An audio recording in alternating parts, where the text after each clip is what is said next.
Hello, in this video I'm going to show you how to disable DeviceInfoAidlService on ZTE Android TV Box.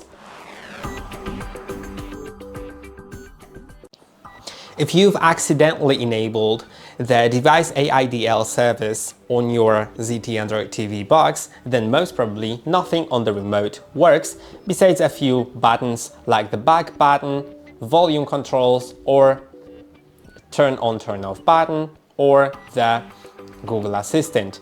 Most of the buttons may not be functional. So the only way to fix that, because this feature shouldn't even be available, for some reason ZTE didn't delete it from the settings.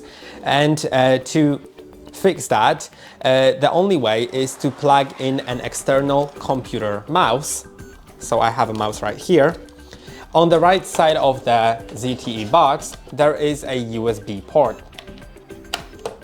Now, once it is plugged in, the mouse should work, I believe. Yeah, I think there's something like with my HDMI port here because it should be all working, yeah. And now you can see I have a mouse on the screen.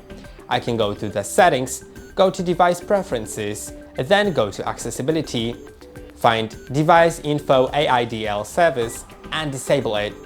Click on OK. Now you can see that your remote does indeed work. I hope that this video was helpful. Don't forget to like and subscribe. See you in the next one.